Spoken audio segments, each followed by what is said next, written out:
Hi ladies, welcome to the Curate for Women Network. Today we are here with the beautiful Miss Britney Temple. Thank you for having me. Thank you for joining me. Okay, y'all, if you don't know anything about Brittany, Brittany is a serial entrepreneur. She works hand in hand with her husband, Collis Temple. The third. Collis Temple the third. There are quite a few of them. Okay. Clearly, because you got the third and then one under him.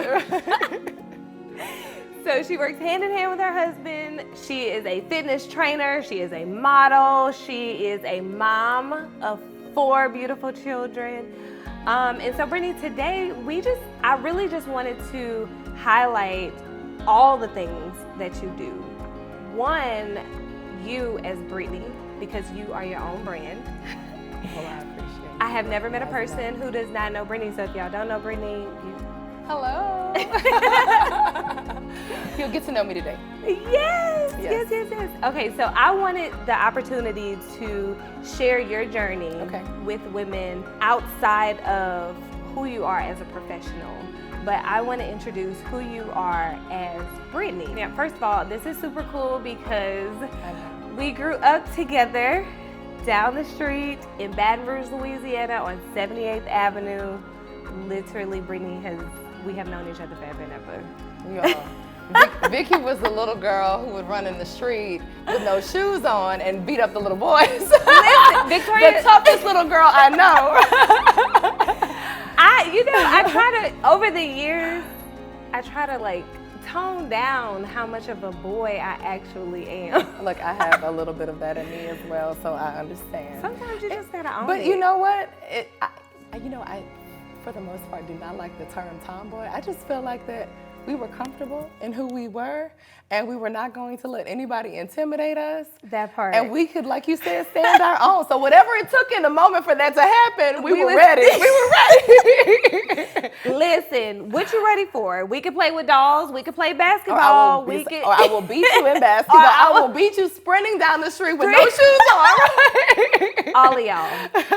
We gonna line up. Exactly. Okay. So 78th Street in Southern Heights was a very, very humble beginning. Absolutely. Though now you have this beautiful life, you have a beautiful family, and you have a very thriving career.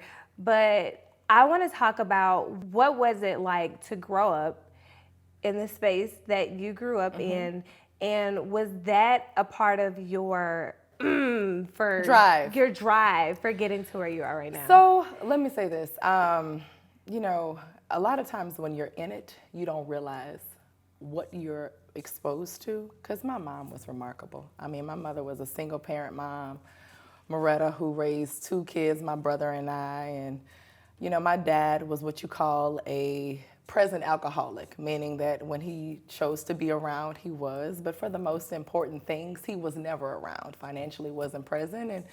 And I have, through therapy and just through understanding what he was dealt, the cards that he was dealt in life, you forgive and you allow God to just heal him if he ever got healing. Yeah. But in terms of me being able to be a great mother and receive a great mate, I had to release a lot of that trauma within myself. But my mom did a remarkable job of raising us, but she was raising us on a teacher salary, who we're still fighting for this day, the most important career.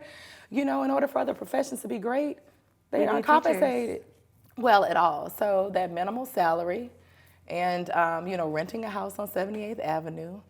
I attended Southern Lab, but I had to have financial help to even attend that school, So I'm blessed. I was exposed to a lot early on, meaning I was exposed to a lot of extracurricular activities, but I was also exposed to, rejection from a dad. You know what I mean? And so there's trauma there. But in those moments, I always, a drive for me was that him not being present, I was going to be so great that he regretted not being there. You know what I mean? It's so funny, and I don't really, it's funny, I don't even know if I've ever really shared that with my mom because mothers know. I was having a conversation with a friend yesterday, and we want to do everything to shield our children from things that could potentially harm them. Yep. But it's a part of our journey. And so that was motivation for me. Do you think that you always knew that your dad was a part of your drive? Or was that something that you kind of understood after going through therapy or like being outside of the situation? I think that I thought the better that I performed, that he would sometimes show up. And then I realized he was never going to show up, and I was still going to be great regardless. You know what I mean? I think the expectation for a while was, if my name is in the paper today, if it's in the paper next week, he'll hear people talk about me enough to where he would come. And it's just when you have a dependency upon something that completely allows you to live life with blinders on and really motivated by all of your actions and not thinking about the people that, you brought into the world and that you love but just don't know how to love. But that's all part of his, trauma. But yeah, that was initially a motivation. And then I realized I was self-motivated. Who cared, So that's interesting because a lot of times when we try to attach our purpose to people, I feel like we never get to the point that we want to be because the people are always going to disappoint. And this could be a good thing or a bad thing, Absolutely. right? This could be, I want to be super successful because I want to provide a life for my mom that she was not able to provide for me. And then I feel like when you set those type of expectations for yourself, then there's always going to be a disappointment. So it started out that way, but then I realized that these were gifts, So I realized that these were gifts, and these could be tools that could propel me through the next journey of life and receive a free education. Because what I did know was that as amazing as a mother that I have, she cannot afford college tuition, okay? And so, which is a part of our journey now with financial education and empowerment and literacy programs, but the reality is that was not an option for her to be able to do that for her kids. And so using my gift in athletics, and I did well academically, but that became the motivation. I am going to get a scholarship and I will play somewhere. And I fell in love with, I did everything, basketball, ran track and played volleyball and won state in track, but volleyball became my love. So let's talk about that. Okay, all right. When you moved away from home, I've heard you speak before, and you spoke about how you were even afraid to go to Tulane in New Orleans because you didn't want to be too far away from home. It was not necessarily that I didn't want to be too far away from home. It was that my mom wouldn't be able to visit and see me play because of resources. You have to think of the NC2A. It's not like whatever college I did attend could afford or would be able to pay for my mom, because that's a violation, right? And so given the salary that she did have, I knew that if I played somewhere, if it were somewhere drivable, then I would have access to my family. So Tulane is an awesome school. Oh, absolutely. Don't get me wrong. I love it. Yeah, Tulane is one of the top. Yes. But where would you have gone if that was not an issue? I don't know. And I guess I've never even thought about it. I don't know. I thought about schools in California for sure, given that volleyball is a priority sport on the West Coast. But, the story happened the way God wanted it to happen. Absolutely. And so I was supposed to be at Tulane, but I had always been excited about Tulane because my pediatrician, who was a male that I connected well with very early on. His name is Dr. Melvin Merle. Who was an inspiration from a male perspective and always showed up. He was one of those people in my village, because I'm even in the present, I always text certain people, I'm like, you're a part of my village when it comes to my kids. And anyway, it was a great pediatrician, and I was thinking about medicine, and I was like, Tulane, he went to Tulane. I could identify with somebody who attended this great institution, who's a good person, and, and they could compete well from an athletic perspective. So, that was kind of a motivation as well. Once you finished at Tulane, then now what is the reality of college is over, Now what? I made a decision to major in finance and marketing because I didn't know what to do. I thought about medicine, didn't like my first biology course. Then decided after talking to a lot of the students that attended the university, I was like, how can your parents afford for you to attend a Tulane? I mean, I'm grateful for this scholarship, but how is this possible? Right. And they own businesses, corporations. So it really motivated me to like, okay, you need to go into business for yourself. Now, I didn't know what I was gonna do, but the idea was like, I want to be an entrepreneur. And so really wanting to understand what I needed to do to prepare myself and the family that I would one day have financially. But then also, you've got to be able to market yourself in whatever you make a decision to do. You have definitely, understood that assignment. Yes. So I was blessed to play overseas. I played in Austria, did a quick tour in France, and had an ACL tear. But I had started modeling while I was in Chicago in the off seasons and internationally. I'd done some international campaigns, and you know me, I mean, the tomboy in me was not a model, right? Like, I mean, I never thought that I was unattractive, but I never looked at modeling as an option. That is so interesting because I remember Monet Models. I remember that was my first business. I remember that. So let's talk about that. You got into modeling. Was this like a confidence booster? Did you look at the business side of this and was like, oh wait, what happened was I was booked with regularity, but then when you're booked, local businesses cannot necessarily afford maybe the higher agencies. And so they would ask me, hey, do you have any models? We have this event. This was in Chicago. So I started in Chicago, and so I would book for various events in Chicago. And then I came home, and you know, in Louisiana, you think about this, you know, during that period of time, social media was not at the height that it is in the present. Modeling was, the industry within itself was really taboo. It's like, how do I get in? What connections do I need?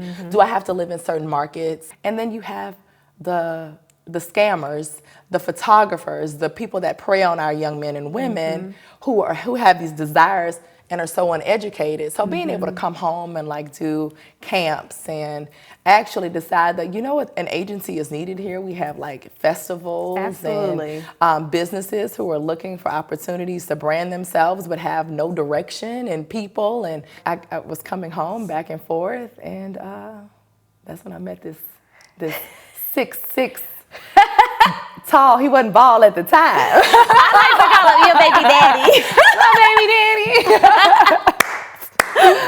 Oh my gosh, but it was all in divine order, I'm telling you. So when you met him, because though we love this man, the city of Baton Rouge, Louisiana, they love. I didn't know who he was. So people think that I know who Curate Temple was. Like, no, you should know me. Right, I didn't know him. I had written a letter to Christ 3 days before I was home. I was like, Lord, I want you to direct me in the path of the person that I need. Hey, I played with blinders on. I was Louisiana Female Athlete of the Year coming out of high school. I was totally involved in my sports specifically. Like I said, I went track in the 1 to 2 and the high jump, and I was all district basketball and all state volleyball. So I was into my stuff.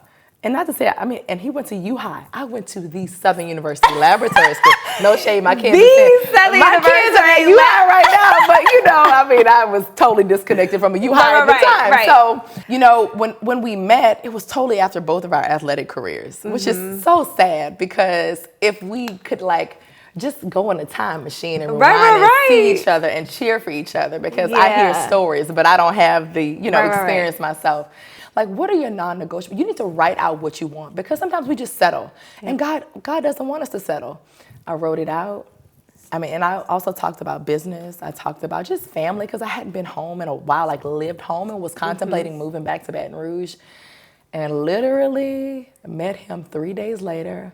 My best friend at the time was opening the dance studio and was like, listen, we're gonna paint on this day, but there is this reminisce party.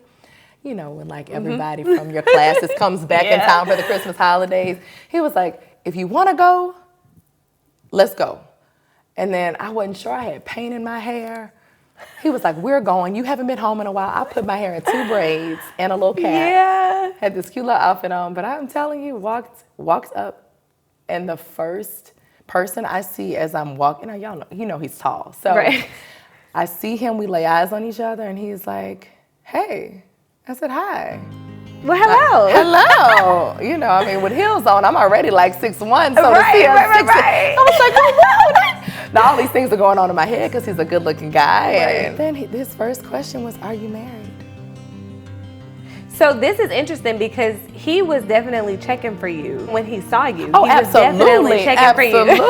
Absolutely. He was like, wait a minute, let me just make sure all of this is clear before I even attempt to like. Absolutely. So he said, are you married? I said, no. He said, are you engaged? I said, no. He said, but you got to be in a relationship, right? I was like, no.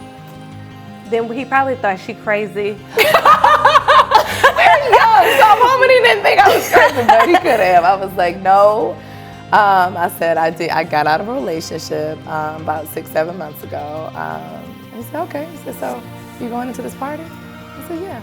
He said, all right, well, let's go in. We walked in, and then he just said, nice to meet you, and left me at the door. Oh. He said, so I'm you not about already to make know.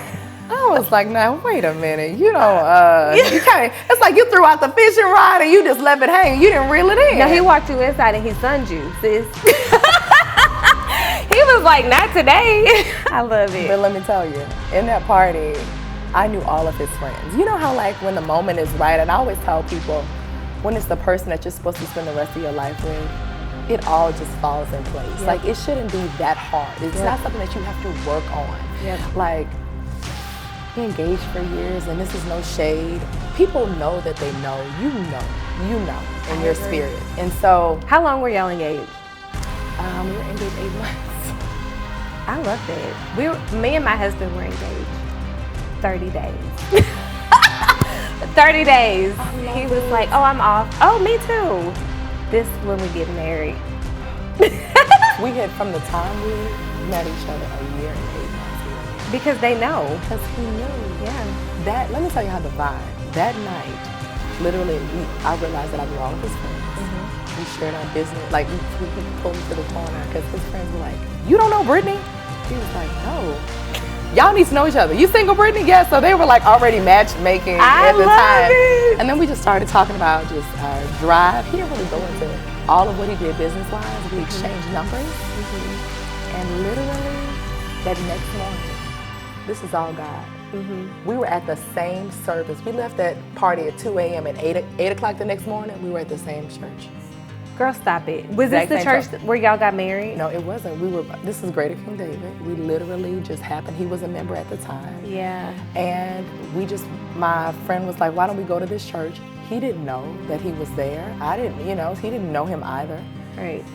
And we were at the same service. When I was younger, it's so funny because I remember people saying Greater King David is the place that you go to find your husband back in the day. This was where all the college students was going. This is where all the young people was going. It's like, all right, I'm going to see where you at Saturday, but I'm going to really check you out if I see you here Sunday. So this is where y'all were. This is the moment where you were just like. And he invited me to an event he was having at his house, a Christmas gathering that night. And the rest is history. 4 children later, 4 beautiful children later. Because y'all are raising some prodigies. Oh, wow.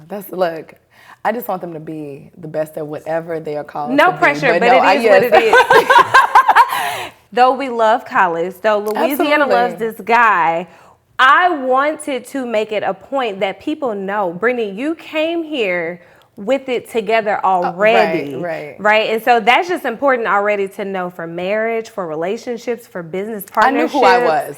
I knew who I was. I didn't need somebody to, feel part of my identity. To complete you. Right. Well, I wanted him to complete me. Right. But not complete my image of who I was, because I wasn't sure of the things that I believed, my values. I was comfortable with my relationship with God. I was already driven. Right. I've never taken any mess. I'm not going to allow somebody just to abuse me, or mistreat me. And so I'm having that comfort in knowing that.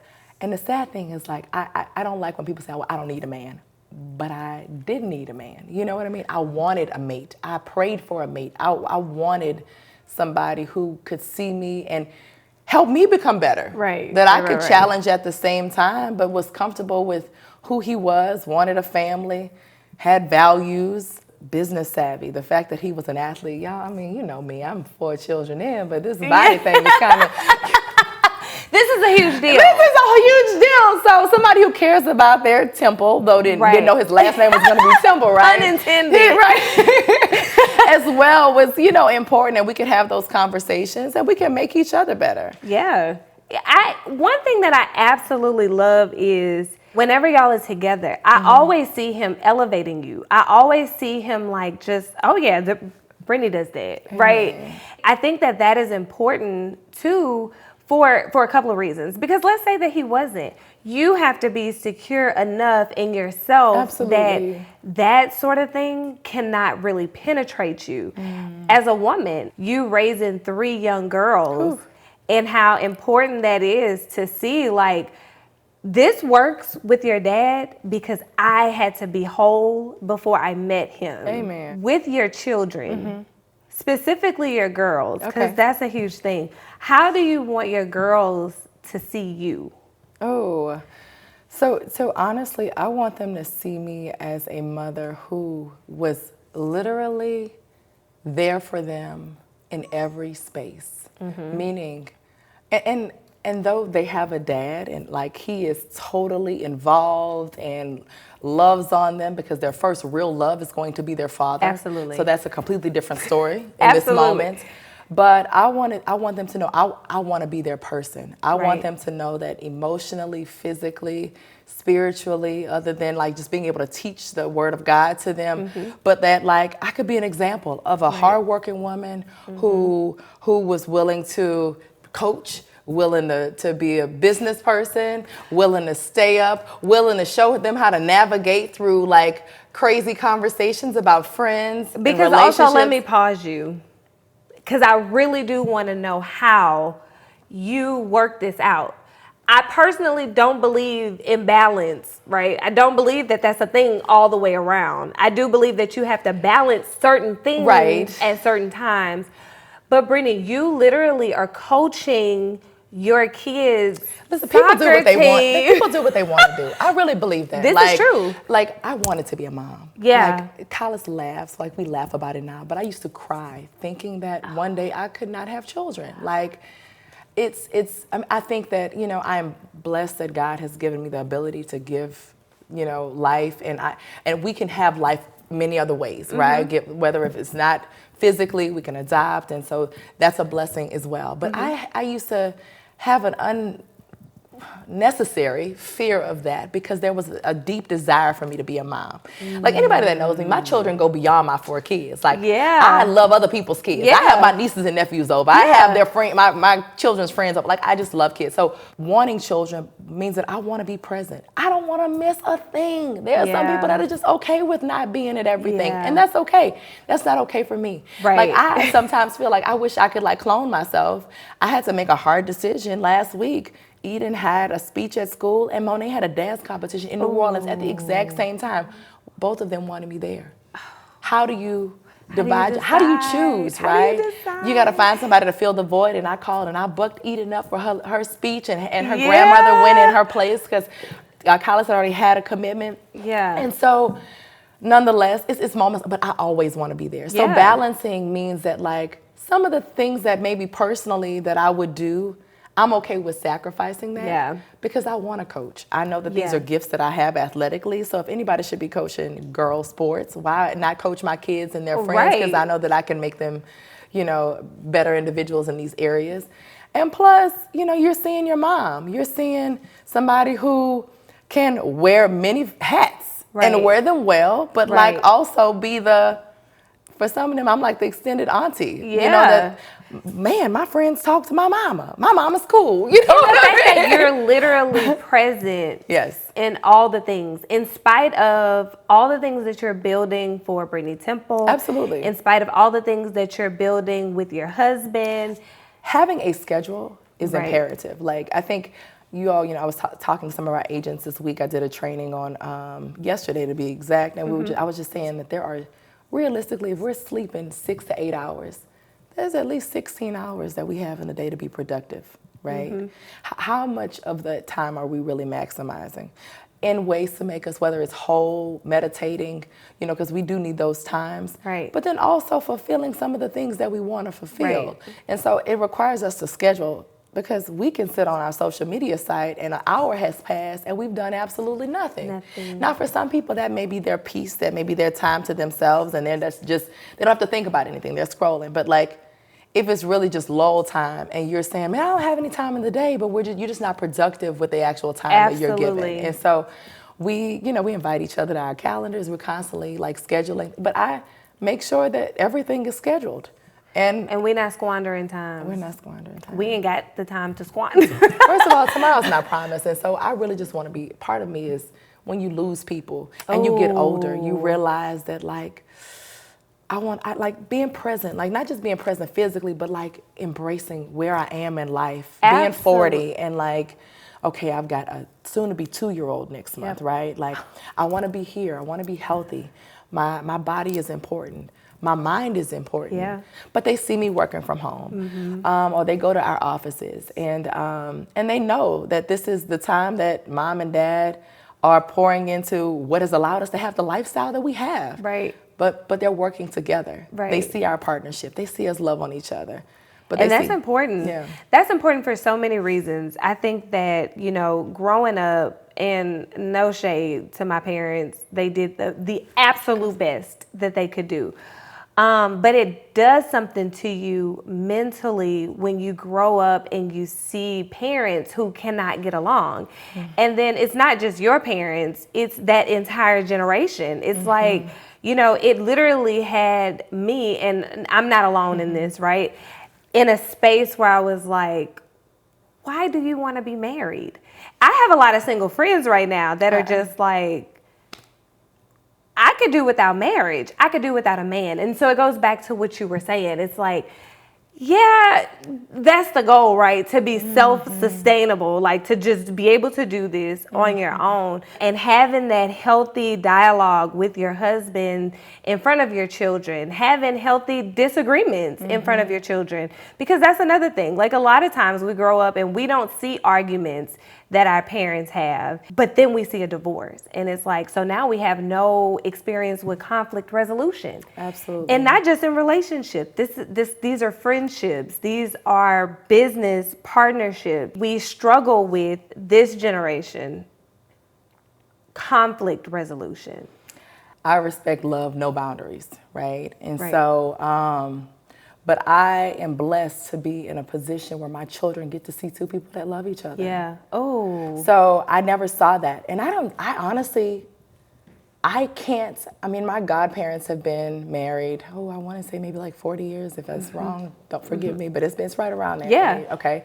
People affectionate, loving on each other in a sustainable marriage. Yeah. Like it's different between being married to somebody and being present and just being, but like a healthy, happy relationship. Yes. And so having that example for my children and it being like genuine. It's such a blessing. Yeah. Like they laugh, we kiss in front of them because like we don't care. But then Eden is like, and then she's like looking at the same time. I'm like, but let me watch them kiss, right? So. But it's so funny because Eden, how you even know that kissing is gross? Like, but look, she doesn't know in her mind. She probably thinking, now how many more years do I have to watch this?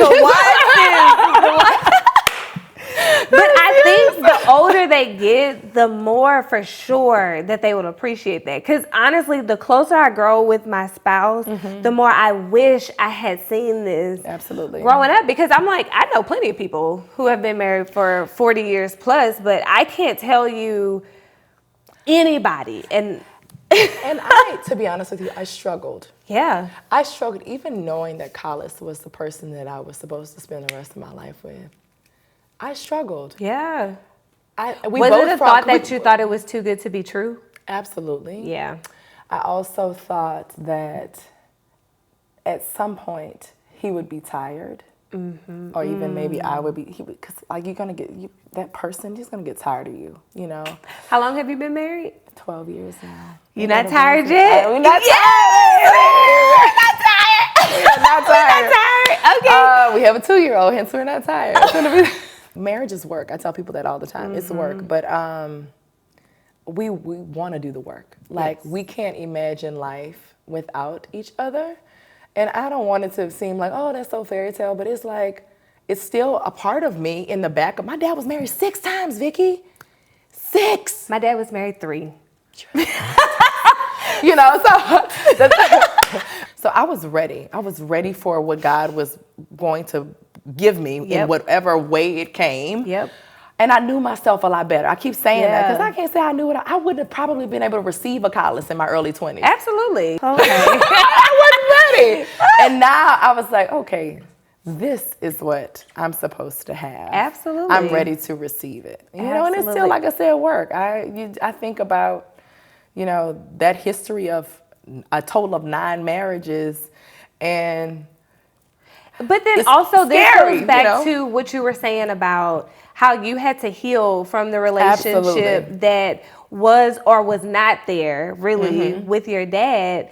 Do you think that you would have been a different person to your husband if you had not healed from the trauma of which you have experienced with your dad? Absolutely. Absolutely. I think that there's moments, especially early on, me trying to keep me.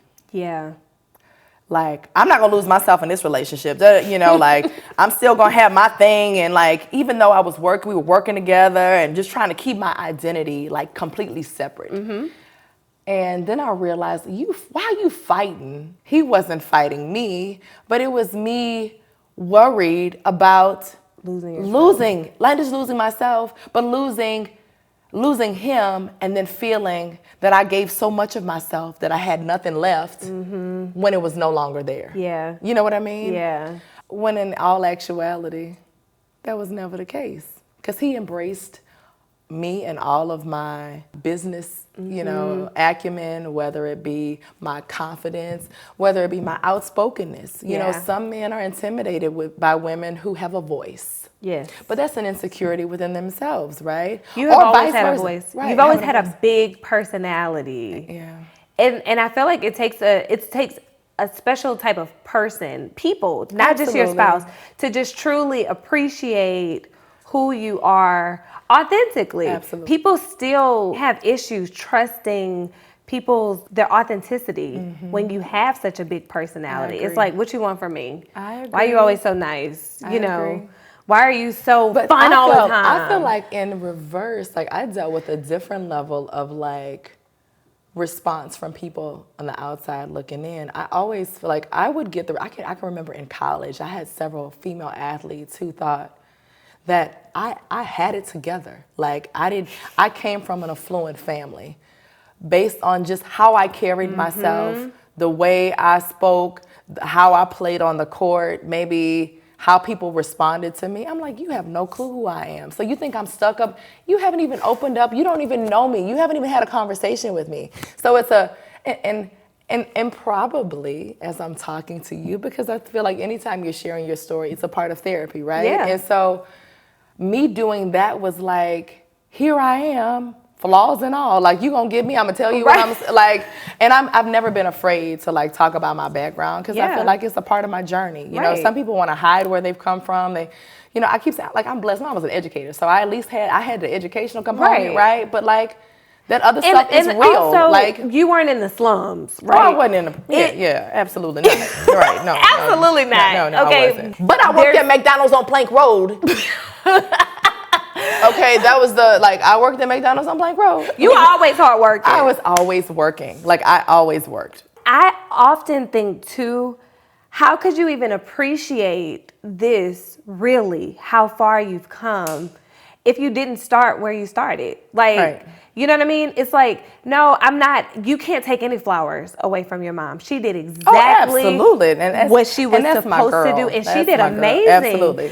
She did the best of what she had access to. First of all, growing up down the street from you, I will say I did not know she was a part of integration. You got to think about that. Like, during that time, you integrating schools as a black woman, the only black teacher at an all-white school, an underpaid. So I think about, even just as a black woman, what she dealt with within her own. But I think even with your mom raising 2 small children on teacher salary, and people not knowing that that finances was a struggle, right? Oh no, right. That no, like nobody that knew that. speaks to your Absolutely. mom's level of, and this is what Curate is about. Just showing people showing women that you can make it work. You can make it work. It Absolutely. doesn't, even though it's tough, you have to believe that you are tougher than your circumstances. Absolutely. And your mom absolutely. The most resilient person I know. I'm like, I literally grew up down the street from you. I never knew that this was your story. Right? Mm-hmm. This was definitely my story. But then when I think about 78th Street, because I drive past there every now and then. Like, if I got to go on campus for anything, I'm definitely going to drive down 78th Street to get to Southern University. I know. Because there's so many good memories there. Absolutely. Community. It was such a good community. I talk about how both of my neighbors were doctors, right? And even though, and this speaks to your network of people, this speaks to your village of people and all the people that we had around us. Absolutely. Because we come from the same type of situation, right? Money was definitely a challenge in my house. My parents had 4 kids. You know, my dad worked offshore, so my mom was at home by herself a lot of the times, and a lot of the times it was us by ourselves. We were never alone, right? We were surrounded by people who genuinely cared for us. We were a house phone away, because it was not a cell phone away. We were a house phone away. Or a walk away, because it was nothing for the neighbors to walk you down to your mama house. Exactly, and we knew everybody that was in everybody on the street. I often think about how, like, I really do miss that type of community. I agree. And I do think that when I look at you and how proud I am really of how far you've come, but you've always been a hard worker to me. But to see how far you've come, it speaks to the environment that we grew up in. And though we lacked the financial resources, we lacked no other resource. There was always somebody around with some sort of opportunity for us. Hey, you want to do this? I got this. You know, you want to do that? I got you. And so that is, I think, what you are now speaking of, that you are providing for your children, though it's not a neighborhood, because you live in a neighborhood. Right. Your house is a neighborhood. My little compound. Your house is a neighborhood. But you are providing that type of village for your children. And it's important to know that the work that you're doing is making an impact. And that's why I've done what I've done. Like, I've worked in fitness, and I have my business because I wanted to help people who struggle. Yep. I work in, struggle with weight, because people saw me as an example of a healthy person. How are you maintaining this lifestyle? As a mom, a daughter, woman in general, it can be very challenging. And being an example for women. Not that I had to hold the torch, but I knew that I was going to have children, and I've had children, and there are adversities physically that come with that. Yeah. But it's still a choice. Yeah. And so showing people that you have a choice to wake up and make healthier decisions and go on that Peloton, or get on the VersaCliver, or go walk or dance, do what you love. Then also, like, making better financial decisions, and financial education doesn't exist, which is another way that, business-wise, we've been blessed to help people, because it's imperative. And if you want your community to shift, you've got to be somebody that's come from that community to go back in and make changes happen, right? Otherwise, it's cyclical. The same thing's going to happen. It's one thing for people on the outside to be inspired by your life, but I think it's top tier when your children are inspired by your life. When your children can grow up and they're still proud to say, this is my mama, this is my dad. But really, that this is my mama. So often, women can marry very successful men, and regardless of the plans that they had prior to marriage, they succumb to who their spouses are. And I think that this is truly beautiful to me. One, it's a lot of things that you said that I will touch. One thing that I admire, that I think that a lot of women can admire, is that the people who know you personally still are inspired by you. And that is huge. That's a big thing to celebrate. You're about to make me cry, but I appreciate that. Because it's so true, Brittany. It is so true. It's so easy to watch people from a distance. Absolutely. And think it's like, is this real? Is it easy? Is this really how they are? Easy, you know? Yeah. Or you think, you know, oh, I'm sorry. That's okay. I wish I had some tissue for you. It's okay. No, go ahead. And you think, like, I wonder, is it really that good? You know, I read a lot of books. And so right now, I actually hijacked where Ross was in this book called How to Be an Imperfectionist. I think is the name of that book. It might not be the name of that book. But I was listening to that today because I could be kind of hard on myself. And I'm like, girl, don't go up in here trying to be perfect because, you know, that could really set you back, right? Because then you become something that you're not, trying to perform, right? And so I read a lot of books to just kind of help me to be emotionally intelligent. And speaking to you today is like, you really are that. You really do embody imperfectionism, even though from the outside in, you look very perfect. So one thing that they said in this book is that, no, I'm serious. I'm serious. I mean, I'm really thinking about people who are just like, man, this girl got it all together. Like, you know, but no, you really have to work for this. Oh, I don't just wake up like this, right? But I do wake up with the mind to work towards all the things that I want. Absolutely. Like, I have to take time for me. Yeah. Even though I talked about being present for my kids, I have friends. Yeah. You know, that's a blessing. I have people that I can say are my friends. Like real, genuine relationships that are healthy relationships. People I can travel with. And I love traveling with my family. But sometimes I just want to be with my girlfriends, right? Like, so I do have a village of people. I love your friends. That like love me for who I am. Yeah. Aren't in competition with me. See me, respect me. We are different people. Absolutely. That's But we can actually motivate each other. I get frustrated. Absolutely. I'm tired at night. I am normal. Like, y'all, go get into bed. Right now, it is 8:30, like clockwork, because after that is my time. That part. About schedule. Like, all of that's important. Like, I love my kids, but at 8:30, everybody is in the bed. Because that's my time with my husband. Or that's my time to do whatever I want to do. The end. I don't care what it is. If I just want to lay on the sofa and look at this ceiling, that's what I want to do. No interruptions. I don't want to ask somebody asking for a snack, no nothing, you know. But I do have children that are empathetic. My oldest is such a great help. And like, if she senses that I'm getting overwhelmed, Mama, what do you need? Oh, She can bathe the baby. She can, I mean, this is by choice. That's important. She can bathe. She changes diaper. The thing can cook. So she's super helpful for kids. It's necessary. Oh, it's absolutely necessary. And then teaching them to be independent too. I think that's really lessened my load. Yeah. Sometimes people don't realize when you allow your kids to be that dependent upon you, it becomes very overwhelming. Oh, girl. Me having 4 kids, they wake up in the morning, they get themselves dressed. I do the girls' hair, of course. But Monet, they all kind of pack their lunches. They want lunches. Y'all don't want to eat at school. Y'all better pack your lunches. I've got everything. It's in the refrigerator. It's in the pantry. They pack their lunches. And they fix breakfast. Every now and then I'll fix breakfast. My husband will fix breakfast. They fix their own breakfast. We ain't raising no spoiled They are not brats. Oh, absolutely not. They are not, girl. They can cook for each other. They take the dogs out. They do. I mean, they like have responsibilities. I love that. That comes from very hands-on parents. Brittany, I'm so proud of you. Thank you. I'm so proud of you, and I'm so happy to know you personally.